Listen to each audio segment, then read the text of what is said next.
A neighbor finally spoke up, and what he revealed wasn't just odd, it was downright chilling. I heard someone in the Hackman house on the night of February 17th. But how could that be? The police found no signs of a break-in. No loud noises, no alarms triggered. Only one thing had been completely wiped away: all traces. A mysterious call on February 12th that no one answered. A strange message from Hackman, filled with icy words. And then, the security camera suddenly went dark. Someone had been there. Someone had known. Someone had slipped away just as the police stepped in. These are my own observations. I wouldn't dare claim certainty. But if the theories that follow hold any truth, then Hackman's story won't end here. On February 26, 2025, the sky over Santa Fe, New Mexico, hung heavy with a cold gray shroud.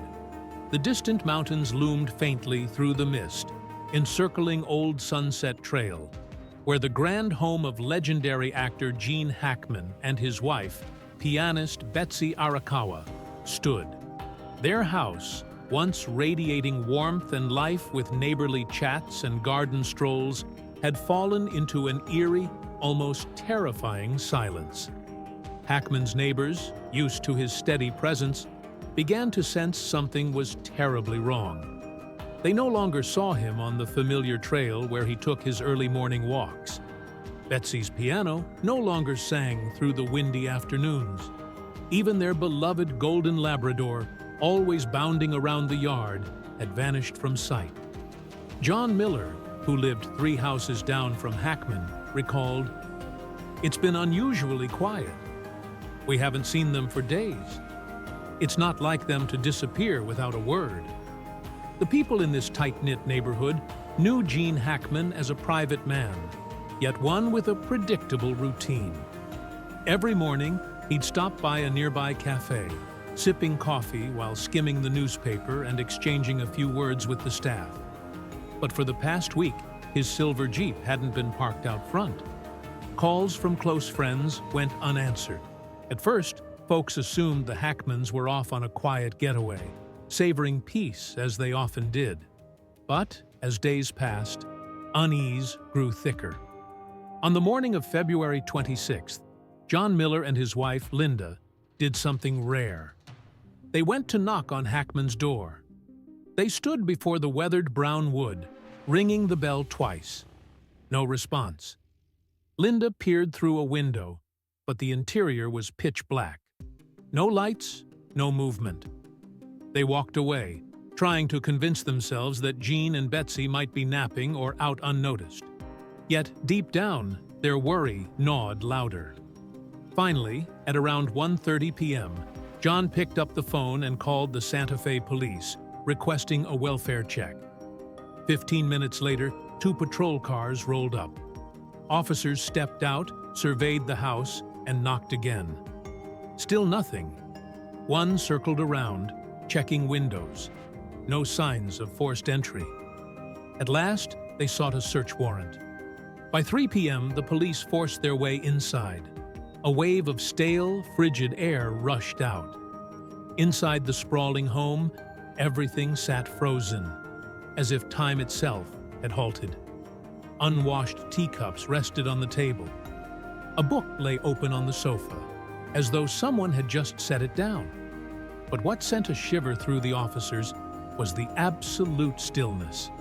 No barking dog, no footsteps, no hint of life. They split up, searching room by room. Then an officer's voice boomed, "We found something!" In the bathroom, Betsy Arakawa's lifeless body was discovered, motionless. The police quickly noted no signs of violence or struggle. The room was tidy, no chaos, no resistance. Not far away, in the master bedroom, Gene Hackman was found in a similar state. On the nightstand, an old photo of him and his wife sat neatly framed, a lingering memory. Their loyal dog, a companion through countless years, lay at the foot of the bed, as if it had never left their side. The officers exchanged silent glances, words failing them. The silence enveloped them, mirroring the heavy stillness that had gripped the house for days. The big question: why didn't anyone call the police sooner?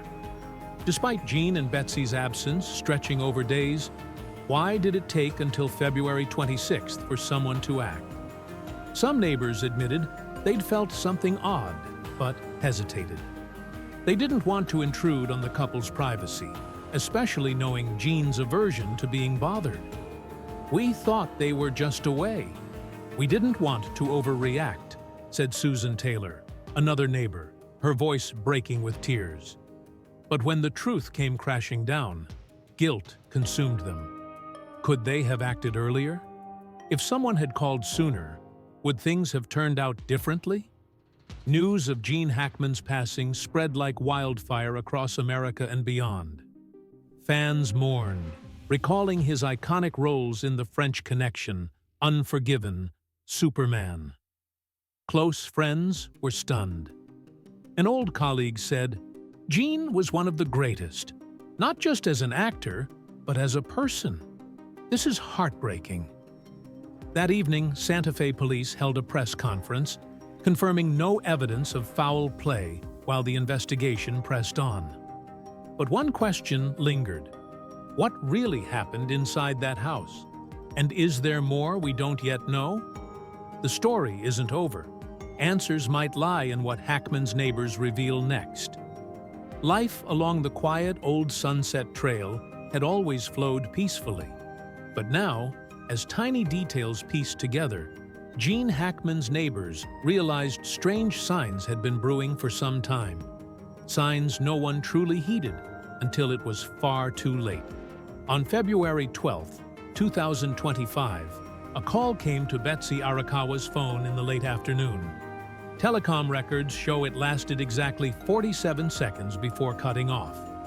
No one knows who called, or more crucially, why no one picked up on the other end. Oddly, investigators found this call didn't match any of Betsy's regular contacts. Not friends, not family, not anyone the police could easily trace. Linda Carter, a close friend of Betsy's, recalled texting her that day with no reply. It wasn't like her. She always responded, even if just a short text. She figured Betsy might be busy or resting, but looking back, something felt off. If Betsy got that call, why didn't she answer anyone afterward? Hackman's neighbors couldn't pinpoint the last time they saw him. Some reckoned it was February 10th, when he drove home from the grocery store. Others thought they glimpsed him through a window on the 11th or 12th. But after that, certainty faded. One detail stuck out: the lights in the house. John Miller, who'd called the police on the 26th, remembered, "We saw lights flickering." It wasn't normal. It was like someone was turning them on and off randomly. Between February 14th and 17th, neighbors noticed the Hackman house lights switching on and off at odd hours, sometimes at 2 or 3 a.m. One even said the lights once blinked rapidly for minutes, as if signaling something. Yet from outside, no one saw movement. No shadows behind the curtains, no sounds escaping. It was like a ghostly play, where the lights alone hinted at something stirring, but no one knew what. Santa Fe police later checked Gene Hackman's phone records and uncovered another oddity.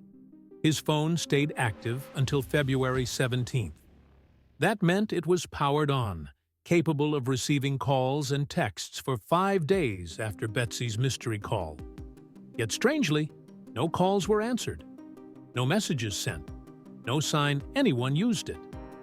David Foster, a longtime friend, called Gene on February 15th. It rang, but no one picked up. "I thought maybe he was just busy, but something felt off. Gene always called back, always." From February 18th onward, Hackman's phone went dead. Either someone turned it off, or it left signal range. The biggest question: what really happened in that house over nearly 2 weeks? If Gene and Betsy were gone before the 26th, why was Hackman's phone active until the 17th?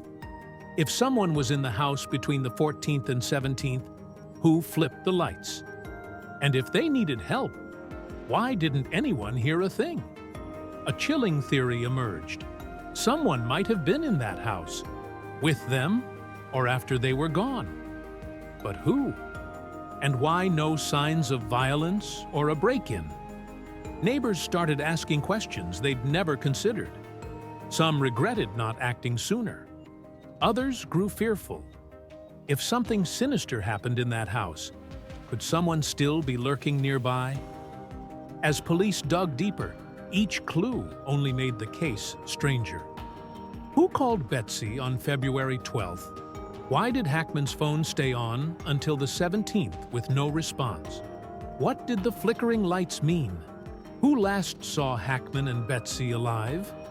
These questions remain unanswered. But as police sift through every detail, one thing's clear. The silence on Old Sunset Trail wasn't mere chance. And this mystery is far from over. The silence cloaking Old Sunset Trail was no longer the only thing unsettling its residents. After the police released initial findings, a neighbor finally broke their silence, and what they disclosed turned everything even more frightening. On March 2nd, 2025, 5 days after Gene Hackman and Betsy Arakawa were found, an anonymous witness contacted authorities. They lived just steps from Hackman's home, and they'd kept something to themselves until now. I swear, I heard someone in that house on the night of February 17th. This confession sparked a flood of new questions. February 17th, 5 days after Betsy's mysterious call and the last day Hackman's phone showed activity. What happened that night? The neighbor said around 1 a.m. while watching TV in their living room, a faint sound drifted through the window. At first, they brushed it off as the creaks of an old house. But then it came again, and again. Footsteps, not loud or rushed, but soft and deliberate, as if someone moved cautiously inside the Hackman home. It wasn't Gene, and it wasn't Betsy. They were always quiet at night.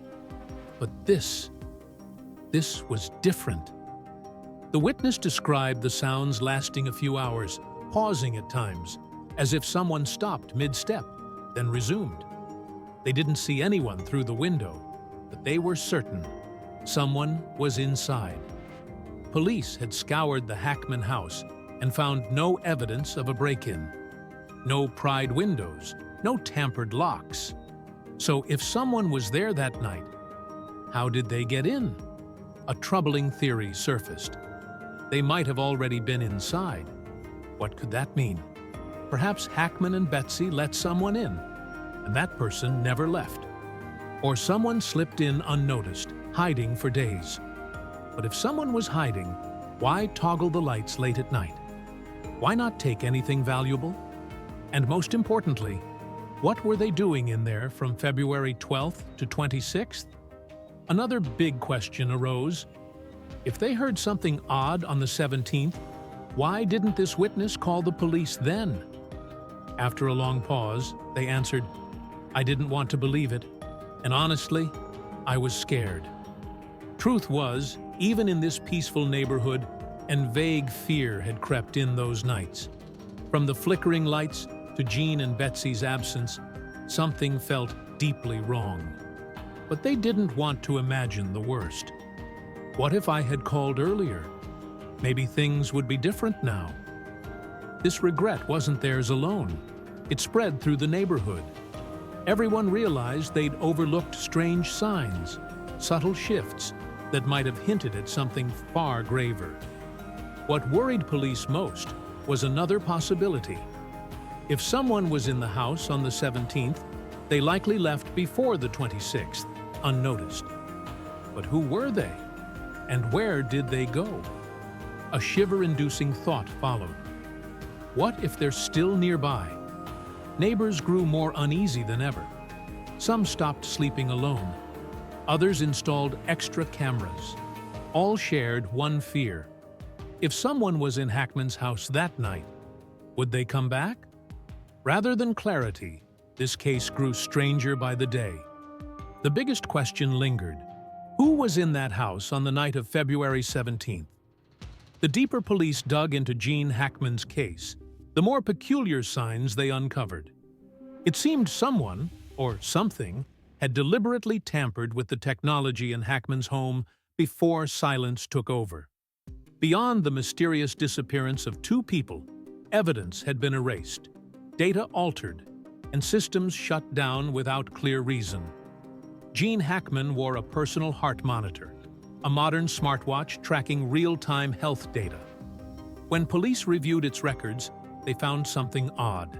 The watch logged Hackman's heart rate steadily until 11:47 p.m. on February 16th. But just before it lost connection for good, it recorded erratic spikes. Specifically, around 11:30 p.m., his heart rate surged from a resting 68 beats per minute to nearly 130 beats per minute, as if under intense stress or exertion. Minutes later, it plummeted to an abnormal 40 to 50 beats per minute, fluctuating before cutting out entirely at 11:47 p.m. A critical chunk of data from 10 p.m. to 11:30 p.m. was either erased or unrecoverable. What did this mean? Two main theories emerged. The data glitched or was wiped by an outside force. Someone might have accessed the device and scrubbed the most vital part before police got it. The watch was removed before losing signal, either by Hackman or someone else. But if it was erased, who did it? And why target that exact window? Hackman's home had a sophisticated security camera system with three main units: one at the front door, one in the garage, and one in the backyard.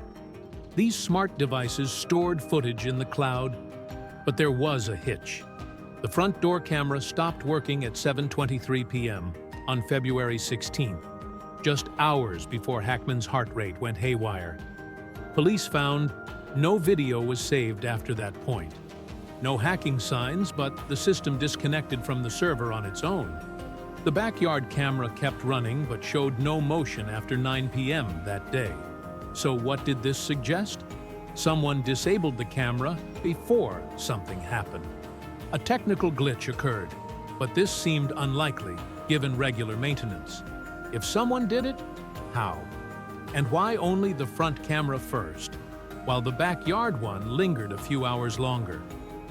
The question loomed. Did someone enter through the front, avoiding being caught on tape? The most suspicious detail came when police checked Hackman's alarm system. The family had a cutting-edge setup linked to a private security firm, but the firm's records showed the system was reconfigured around February 12th, the same day Betsy got that mysterious call. A local technician who'd worked on it dropped a bombshell. "I don't know who did it, but someone modified the settings." The security logs were erased, and the alert sensitivity was lowered. It was almost like someone wanted to make sure the alarm wouldn't go off. No one in the Hackman household requested this. No maintenance visit was logged. Someone accessed the system, tweaked it, and ensured no alarm would sound if the house was entered in the days that followed. Piecing it all together painted a chilling picture. February 12th. Betsy gets an unknown call. February 16th.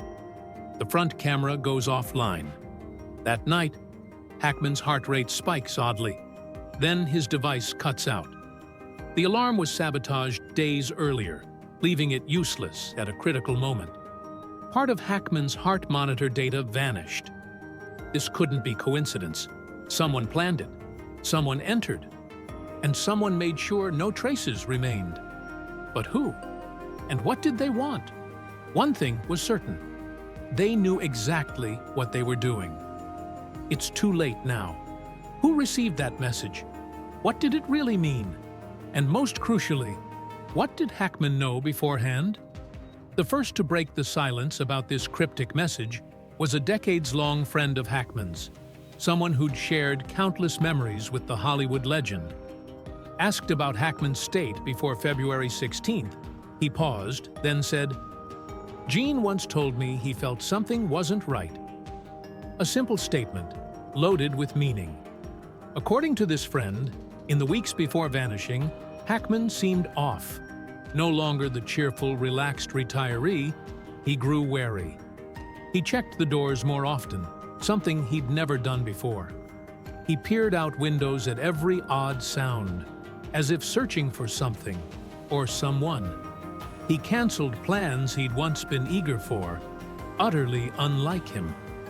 But what troubled friends most was a moment during a chat when Hackman suddenly said something puzzling. "You ever get the feeling that something's watching you?" They laughed, thinking he was joking, but Hackman didn't join in. He just stared into the distance, as if grappling with something he couldn't quite grasp. Then he sent that message.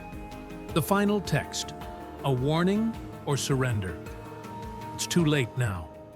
Sent at 8:12 p.m. on February 14th, 2 days before the front camera died, 3 days before his heart rate spiked, and 12 days before his body was found. The recipient was an old friend who'd worked with Hackman on a 90s film project. When police asked his reaction, he admitted he didn't think much of it at first. "I figured Gene was kidding or musing about something. I meant to text back and ask what he meant, but I forgot. When the news broke, I realized I shouldn't have ignored it." So, too late for what? Did Hackman sense a threat but couldn't act in time? Was he trying to warn someone, only to realize it couldn't be stopped? Or was it just a fleeting thought from a man who'd faced too many secrets in life? He knew something, but why not seek help? If Hackman truly felt danger, why not call the police? Why not ask friends or neighbors for aid? This baffled police, and those close to him. A sharp man like Hackman would know how to protect himself. He wasn't one to panic or lose control in a crisis. Yet notably, no calls went from Hackman to police or emergency services during that time. Two possibilities. He thought acting would worsen things. He never got the chance to call. Phone records showed that on the night of February 14th, Hackman seemed to dial an unfamiliar number, but the call lasted under 3 seconds, as if he hit send but had no time to speak. Stringing together the eerie events. February 12th, Betsy gets a mystery call. February 14th, Hackman sends, "It's too late now." February 16th, front camera shuts off, data erased, his heart rate goes wild. February 17th, a neighbor hears footsteps in the house. February 26th, police break in, but it's all too late. Did Hackman uncover something he wasn't meant to know? A secret from his past? Someone targeting him? Or was Hackman himself guarding a secret someone didn't want out? Though he sent that haunting final message, its true meaning remains unclear. But one thing's undeniable. He knew something. He felt something was wrong. And by the time he understood it, it was too late. "I can't stay here one more day." Those were his last words before vanishing. No explanation, no hint he'd planned to go. And most importantly, no one's seen him since. Gene Hackman's neighbor wasn't just someone who lived nearby. They were friends. They'd shared dinners, clinked wine glasses, swapped stories Hackman might never have told anyone else. But then, as police moved in, this man disappeared.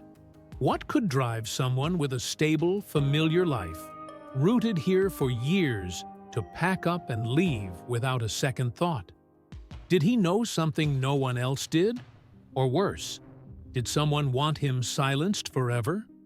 Police confirmed Mark Ellison, a retired businessman, was one of Hackman's closest neighbors. They'd appeared together at local events, joined charity drives, even fished together once. Ellison was reserved, rarely opening up about his personal life. But one thing everyone knew, he had a spare key to Hackman's house. Though no evidence ties Ellison directly to the case, one detail caught police attention. He left Santa Fe on February 27th, just a day after Hackman and his wife were found. Questions piled up. Why leave right after the case broke? Did he know something others didn't? Was he threatened?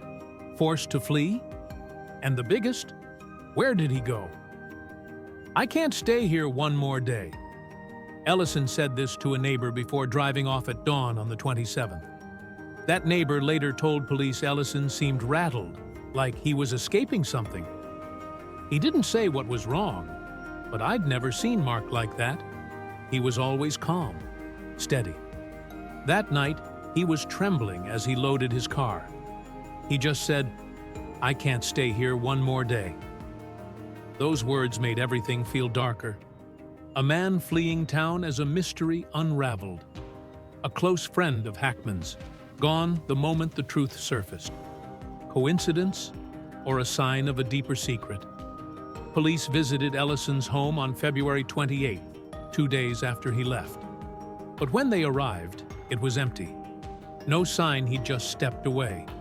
All clothes and personal items were gone. The security system was off.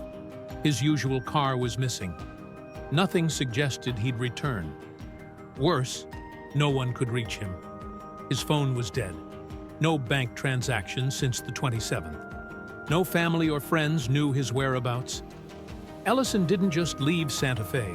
He vanished entirely. The burning question: what made Ellison run?